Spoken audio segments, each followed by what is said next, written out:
Place command has a few different options. I'll just be starting with structure. As you can see, this gives you a large list of generated structures that you can choose to spawn in at will. I'll just use an igloo for this demonstration. If you press enter or enter in 3 squiggly lines for no coordinates, then it spawns an igloo or whatever structure you picked directly on top of you. However, you can obviously use coordinates to choose where you want it to be, like here, as I've placed the igloo right in front of me because I know 300, 300 is right there. Next, you can use features, which are pretty similar in the way that they also spawn in a various amount of objects and generated structures for Minecraft. These are just smaller things. So an azalea tree, I won't put in coordinates, it'll spawn directly on top of me. Now you can use execute commands to make this far more efficient. There's 2 ways of doing this.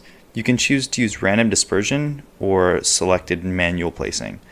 Now to use manual placing, I have a command in the description that will give you a crossbow that's loaded with an arrow. This is pretty simple. You can just shoot arrows where you want the structures to appear. Ignore the resource pack. And then if I do execute at all entities type equals arrow, arrow, run, place, feature, let's just put in acacia. Press enter.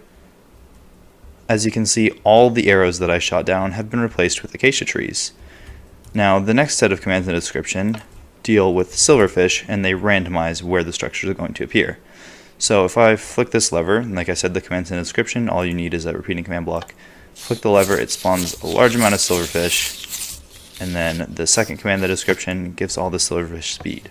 Now if you wait a few minutes and let all the silverfish or entities disperse, then you can use a very similar command to the first one, execute at all entities type equals silverfish, run, place, feature. I'll just do birch tree, why not? As you can see, all the silverfish that have dispersed randomly have been replaced with birch trees. Now obviously you can choose to let the silverfish run around much longer to get a larger amount of trees, or just hold the lever down on the silverfish spawning button to make many more silverfish for much thicker trees. The last thing we'll be going over is the template part of this command, which involves many different smaller parts of the larger structures we did. So for an ancient city, there's all these different things that make it up, and let's just select a tall ruin, add no coordinates, it'll generate right next to me. You can see this is a tall ruin from the ancient cities. You can also decide where this goes, so if I put in, let's just put it 30 blocks southern direction. You can also choose how it rotates, so if I do 90 degrees, you can see that the next one to spawn in is slightly rotated. Now, the most you can learn and do with this command is just from exploring the various different options they have. So there's all sorts of different things from villages, bastions. There's an incredibly large amount of structures that you can generate in and use for your maps.